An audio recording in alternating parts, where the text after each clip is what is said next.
a poem that explains, I mean, just like with this fucking war, it's been really, you know, it's been, I was gonna say it's been hard, but it's like no matter what I say it is, it's so much harder to be in, you know, and to be in Gaza, to be in Palestine.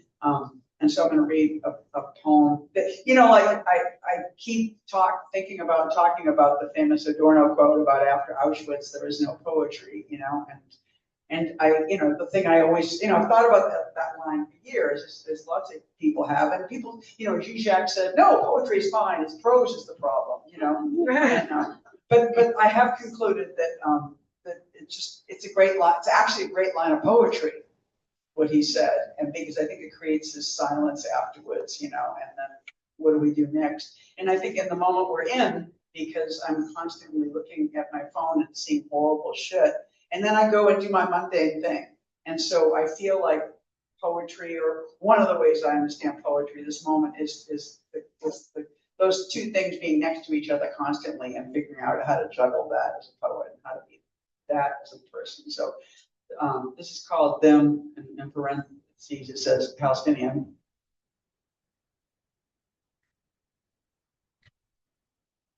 They had beds and rooms, they had socks and babies, they had fire, they had a toilet, they had a book, they had school, they had mustaches and cunts and bellies, they had feet and toenails, and arguments and friends, they had hot soup, they had hunger, laughter, pain, cell phones, they had kids, they missed each other, they came home. I'm not sure about this, but he was killed in his house with his family. I tied my shoes.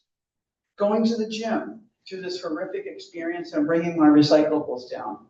Contacting people, they try every few minutes to call people in Gaza.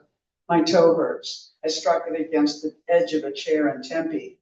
Many medical journals write about genocide in Gaza and think it's okay.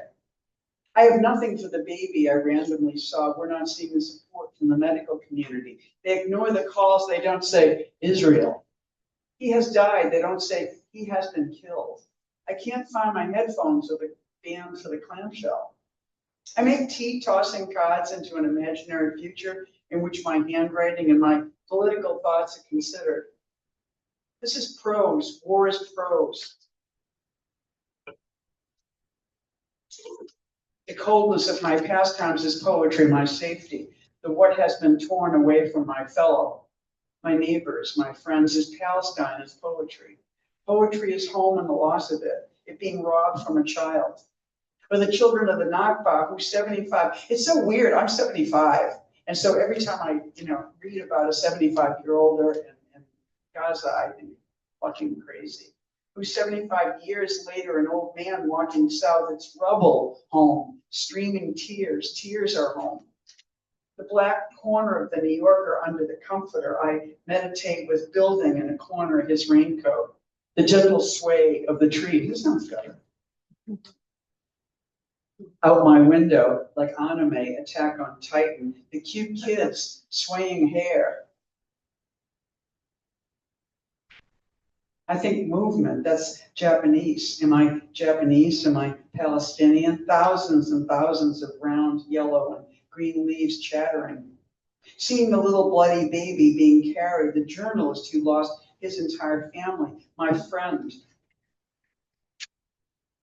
the terrorist, shot in their car with his 3 little girls. They bombed my mother. They bombed me. Her little gold hoodie, her little mouth opening and closing. The change is quick, but revolution will take a while.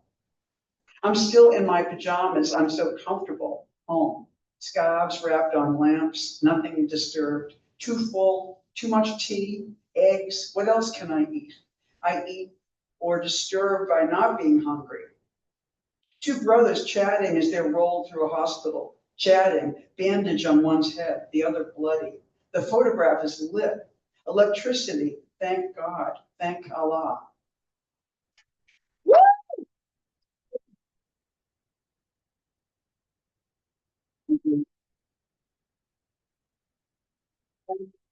Stay on Americana in a way for a moment. This, if you guys have taken, I don't know if you've taken part in the Lee Miller Fest that's been going on in the film world. There was a film called Lee, which is sort of a biopic, sort of a stupid biopic. And then there was a movie called Civil War, which I was kind of excited about, but then it was sort of this dickwad portrait of, I mean, it was kind of great and that kind of, you know, like, what if kind of spectacle. But then the heroes were these two women, and one was Lee Miller, and one was this young, did you see it? Yeah, and then there was a younger photographer, and of course the guy who directed it had the younger photographer sort of castrate Lee Miller and make her be like kind of a pussy and afraid of war, and all. It's just like so stupid. So I extracted this poem from both of those, but it just feels very to me about the moment. It's called New Truth. I saw Lee Miller standing in Hitler's bathroom. Now, shoot her in the head, shoot her in the heart, kill the child who did it, kill everyone. Fucked up, but it's kind of one of my favorite new poems. And this one, and it's just like this way, this one is called Poet, and you guys heard it today. It was just like, there's a slight overlap. And it was like, it's interesting to like, you're going to get the whole same read. No, you're not going to get some detail. But this one, this is my newest poem. And the only thing I want to tell you is that there's a certain word, when I come to it, I couldn't type the right word. I kept typing the wrong word. So this cross outs. So when you see me going like that, that means cross out that word. So it's called Poet. Israel started bombing Gaza again. I don't know where to put it in relation to the ordinary sadness I feel about this expensive red kettle I bought that whistles. And when it arrived on Friday when I was in Columbus, they is UPS, they even showed me a photograph of the little square package sitting under the mailboxes in my building. I mean, I have had packages stolen for years, and this is New York, not Texas. And I have never got anything sent here of value. But now my building is filled with shoppers who get boxes and bags of stuff. So I joined in and I got robbed. So I'm back to Poet, boiling water in a pot. And I forget Poet. Pot is not spelled poet, poet, pot, pot, pot. But everything is Gaza is gone. The sweet dog, the new head, a puppy is leaning against my naked arm. We're vulnerable here. Months ago, was it months ago? I screenshot photographs of Gaza going home. First, Trump wanted to sell it like a resort. Our president's obscene, a fucking idiot. If I had a whistling pot, I wouldn't forget the water is boiling. I wouldn't burn everything, would I? Must everything burn? If Gaza burns, must everything burn? Don't they know? Do I know? Our president is obscene. I sip my tea. Poet, pot, poet, poet, poet, poet, pot, poet, pot. Must everything burn? Oh, Canada, he says. Oh, Canada is great. Oh, Canada can be a state. Our fucking president is a fucking idiot. Must everything burn? Oh, Canada is great. Pot, pot, poet, poet. Must everything burn? Poet, poet, pot, poet, pot, poet, pot. Must everything burn? And Gaza's going home. Poet, pot, poet, pot, pot, pot, pot, pot, pot. Woo!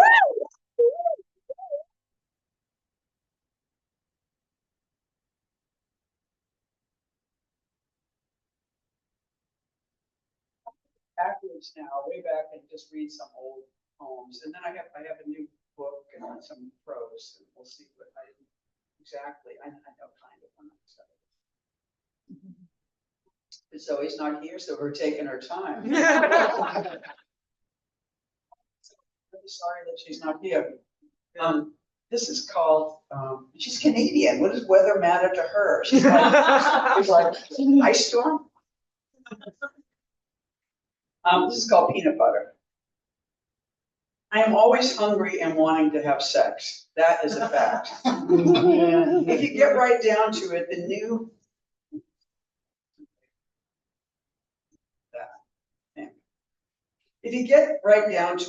unprocessed peanut butter is no damn good, and you should buy it in a jar, as always, in the largest supermarket you know. And I am an enemy of change, as you know. All the things I embrace as new are in fact old things re-released. Swimming, the sensation of being dirty in body and mind. Summer is a time to do nothing and make no money. Prayer is the last resort, pleasure as a means, and then a means again with no ends in sight. I am absolutely in opposition to all kinds of goals. I have no desire to know what anything is getting me. When the water boils, I get a cup of tea. Accidentally, I read all the works of Proust. It was summer. I was there, so was he. I write because I would like to be used for years after my death. Not only my body will be compost, but the thoughts I left during my life. I was a woman with hazel eyes. Out the window is a crooked silo. Parts of your body I think of as stripes, which I have learned to love along. We swim naked in ponds, and I write behind your back. My thoughts about you are not exactly forbidden, but exalted because they are useless. Not intended to get you because I have you and you love me. It's more like a playground where I play with my reflection of you until you come back, and into the real you I get to sink my teeth. With you, I know how to relax. And so I work behind your back, which is lovely. Nature is out of control, you tell me, and that's what's so good about it. I'm immoderately in love with you, knocked out by all your new white hair. Why shouldn't something I have always known be the very best there is? I love you from my childhood, starting back there, when one day was just like the rest. Random growth and breezes, constant love, a sandwich in the middle of the day, a tiny step in the vastly conventional path of the sun. I squint, I wink, I take the ride.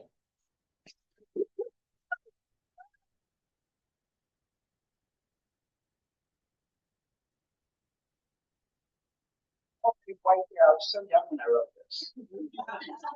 And this too, this is called Holes. I think I wrote this in 1987. And it's intense. It's about a relationship, and both the people on the poem are dead. I mean, there were three people, and here I am.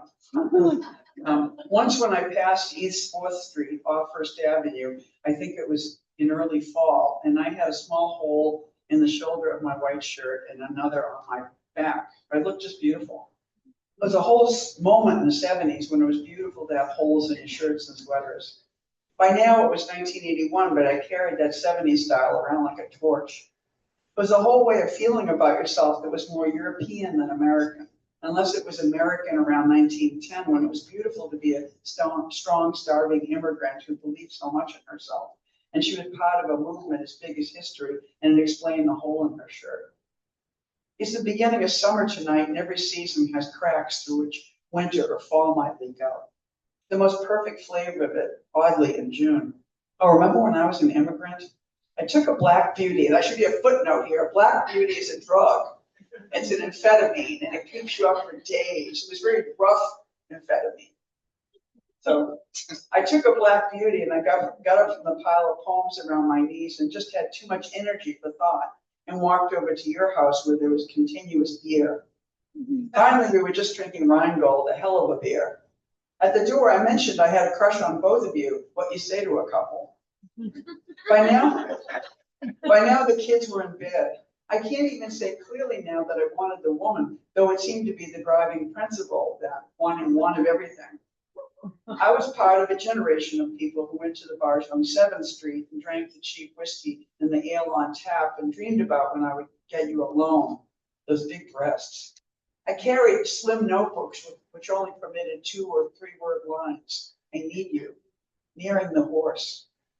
It was blood in all my titles and milk. I had 2 bright blue pills in my pocket. I loved you so much. It was the last young thing I ever did, the end of my renaissance, an immigration into my dream world, which even my grandparents had not dared to live, being prisoners of schizophrenia and alcohol, though I was lovers with the 2. The beauty of the story is that it happened. It was the last thing that happened in New York. Everything else happened while I was stopping it from happening. Everything else had a life of its own. I don't think I owe them an apology, though at least one of their kids hates my guts. She can eat my guts for all I care. I had a small hole in the front of my black sleeveless sweater. It was just something that happened. It got larger and larger. I liked to put my finger in it. In the month of December, I couldn't get out of bed. I kept waking up at 6 p.m. and it was Christmas or New Year's, and I had to start drinking and eating. I remember you handing me those beautiful red plate of pasta. It was like your cunt on a plate. I met people in your house, even found people to go out and fuck, regrettably, not knowing about the forbidden fruit. I forget what the only sin is. Somebody told me recently. I have so many holes in my memory between me and the things I'm separated from. I pick up a book and another book, and memory and separation seem to be all anyone writes about, or all they seem to let me read. But I remember those beautiful holes on my back, like a beautiful cloak of feeling.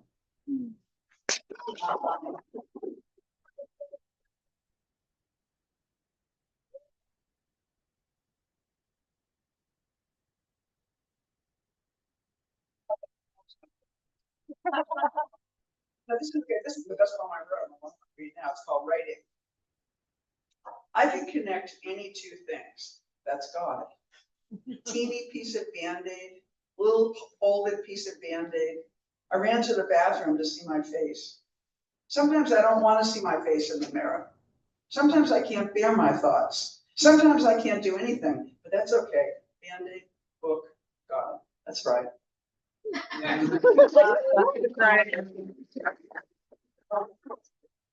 I can say I used to work at a bar called the West End Bar, and it was up like Columbia, and it was just one of those, you know, New York, I don't know, maybe it closed 10, 15 years ago, but it was like my first bar in New York, and it was such a big bar that like, it just went on for blocks, and there was like a horseshoe, and then there was a steam table, and it was like people lived their whole lives in this place, you know? And then there was a little jazz bar on the side, and that was where I was the bouncer, which was like so insane. But it was like this thing where you had to keep the rest of the bar out of the jazz room. And so I had like a clipboard and stuff. And the idea was that they hired me because they thought a woman wouldn't get beat up. You know, not true. But all the waitresses were these really tough girls from New York who just protected me. You know, because there was some guy who was like, what? You know, and they're like, don't touch her, you know. So it was an incredible, but the reason I mentioned it was like, so there was these old jazz guys like Philly Joe Jones and Ram Ramirez, who wrote Lover Man. I mean, amazing classic, and they were great. And I learned this thing like jazz musicians, there's a thing musicians know about, there's a thing called embouchure, and it's about how you move your mouth with an instrument. But it was like the bass players were all like, like that, and then the piano players like Errol Garner, you know. But the drummers, like Joey Joe Jones, would hit this top hat and go, "That's right," you know. They would talk to it, you know. And so I feel like it was like, again, it took me like 10 years to know that I could take that, you know, in my home with it. I have this impulse to read a little bit of prose right now, so I think I'm working on this novel, and it's all these bits and pieces. And this piece is called Early Writing, and it has to. And I guess I'm kind of obsessed with this couple that I was in love with because they're in this too. And it was so weird. I wrote the story, and then the guy died, and then a little later the woman died. And I was just like, oh. And then I will die. It's so crazy, right? It's like a hole in the room. And at some point you're going to step into it, and you don't know when that's going to happen. But the hole becomes more real. That's what I think aging is about. Is like you start to believe in the hole. You know, I never believed in the hole. I was like dancing on the edge of the hole, like gleefully. It was like, no, now it's in the fucking room. You know? So this is called Early Writing, and I'll after this I'll read a few poems. We'll have a night. The thing about being written about, and I just assume most of you guys are writers, so I think you'll get this. The thing about being written about that's the problem is that nobody wants you to have the whole thing. I don't want to be in your reality. I want to be in my girlfriend's, and I want her to be in mine. And I think about a space in which there is this sweet overlap. But for instance, I don't want to hear how she talks about our relationship with our friends. I don't want to hear how she talks about our relationship with her friends. Every time I say something about her to my friend on the phone, I think, why is it so easy here to describe what she does? But facing her, the counter story is so strong, my version melts. Writing, however, is the place where you are able to put them inside of your story. And so they're like little tiny people in the palm of your hand. I love when they were both writers and we could be in this big story together. And nobody wrote it. The inside was jagged. Half we could all allude to it in our poems. But then he told us his fantasies, and they were disgusting. And hers were just like her poems. They were filled with compensations for the sparse pleasures of her childhood. And now there was an abundance of people as opposed to the grim few in Brooklyn. I enjoyed being a poet, but I wanted a house like the one I have now. I was adamant that I needed to get famous when I was young. I mean, it's interesting because if that person had gotten what they wanted, I can't even imagine how that would look. It's glib to say I'd be dead, though it might be true. When I think of Kurt's 27-year-old body sprawled on the floor, it gets weirder and weirder. When I think of Will bleeding out in the bathtub, when I think of Heather leaning forward in her bed, strangling herself, Christina doing the same, Emma with a scarf in Italy, Tootsie, some lonesome place turned blue.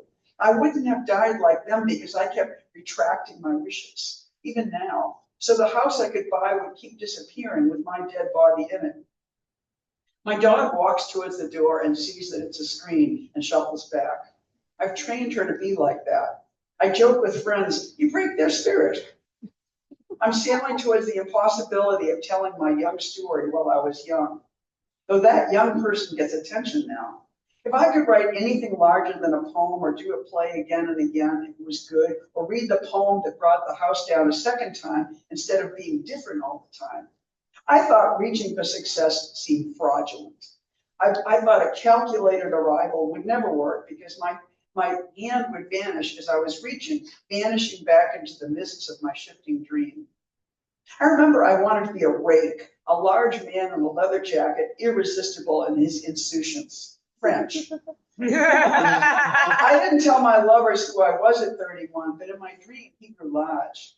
I would write a novel, a soft green story in which everyone I knew had slightly altered names, and I would declare at least who I wanted to be, and I sat down daily in my apartment at my desk and deployed the result.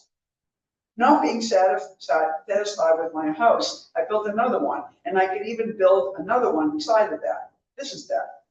By the time I was writing my novel about our relationship, it was losing its elasticity, and there was a need for other projects. I was bringing in the bread in my head. Often the paper I wrote on was used and had some other message on the other side. My friends were all poets, making poetry magazines out of rough, thick paper that received the chemicals and the pounding of the keys to produce magazines, and there were often too many copies of page 63, I wrote on them. And I think I even had extra pages for my own little book, and I would write my novel on the other side so that it indeed really felt like a draft. That paper was too thick to go someplace else. It wanted to be here. I had a way to be away from them now, and not even me, but a person in the future, writing like this in a small apartment. I made bigger by the effort of returning every day, and it was like building another room or a tunnel to the world. She showed me several passages from her novel in which I appear from when she was obsessed with me. I have become, in some ways, the person I planned to be, but I am not that person. It just works that way, having badly and then repeatedly and then successfully done that. And here I walk out into the world to be pursued and rejected, eventually depicted in print. First of all, she didn't use page numbers, my total pet peeve. Because I want everything to be over all the time. I'm waiting. What is that relationship to pleasure? Is there any? I am releasing and I am counting all the time. I have a phone date in 11 minutes. It's Sunday. I write in little bursts. So I appear in my friend's novel as I bluntly wrote myself, as I appear in the world and am not. And therefore am hiding happily in the house, inside the house, inside the house. But that's not it. That would be too cute. Her writing is very good, and I even think she's learned from me, but not too much. It's all her. That's the thing that's weird about the people who have taught you something, and you dwell for a while in that teaching and that love, and they always declare, I taught you nothing. But they tipped your hand and expanded your map. If this doesn't sound like fundraising throws, the horse was presented with a number of jumps, but it's still the horse. And at first you stop at the jump and say, no, I don't do that.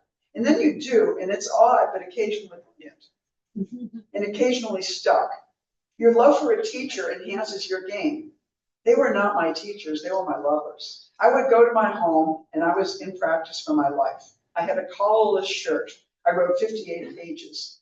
Firstly, he was mad and ashamed I depicted myself as an arrogant and lazy preening man. Putting himself and his wife and his children inside my world was the worst hauteur. What about him? They were in my little crystal ball, and I was making these mesmerizing waving hands being Eastern. And the power of my childhood, indeed the magic I saw, was always coming from the East. He would not look inside my ball and see the tiny family in his dream, which was merely patriarchal. You're so predictable. Was even worse. There was only one man in the family, and it was him. But I was cute and 6 feet tall and lazy. I wore a leather jacket. I had bangs. I was a mooch. They were utterly charmed by me, and that was my hustle. No, no, he screamed. He sneered that the writing was bad. So terrible. It's a miracle. I realized that deep in my archive is a folder containing this very bad novel. If I have a bad day here, increasingly magic and trippy and not real, I am growing my life. I want my writing to be transporting. I want to take you away, but on bad days, I am writing exactly like that large, lazy, seductive man, until he had to do a thing, and my poorly named characters, ho-ho, beloved jumble by confused, hungover, and amphetamine-driven, was hungry, I was young, I didn't even know how to sit down. I watch a cat walking stealthily across my yard, and they know a dog is living here who is sleeping right near me in the tiny writing house. The bad writing is the sleeping dog that doesn't know. And what's swift and good is the smart tippy-toeing cat that manages to make their way across the yard without a ruckus. And here, all here, now here in my crystal ball, even the kindness I feel now towards the one who sits down writing badly, full of all their louche and sexy desires, frankly offensive, banging paper to make him a house that got them here. I hope it will be magic.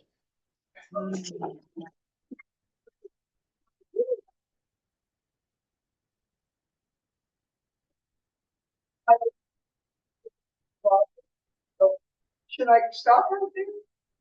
A few more, a few more. All right. I can do that. Come up here, motherfucker. Okay, cool. All right. So a couple more poems. I have a piece of ground. What did you say? We're a democracy. Yeah. Thank God. You know what? Okay, I'll read.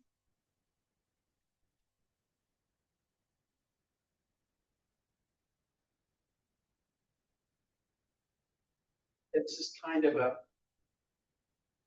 friend of mine was in love, and I purported to give her advice, which was the stupidest thing in the world. But that's what this poem is about. It's called For My Friend. Nothing better for people than dogs. Nothing better than making you scream here. There were 2 super new cars and then some pink chicken fillets. I guess there were berries for sale in Scandinavia, a man in a plaid shirt and cookies. Also, they are working in the cemetery. I can see their blue ladder from here. A man has written a book about many deaths or many things to do after. Read it, they say. But what comes after is a small idea. Now is large, rainy. Amy, I wish you luck.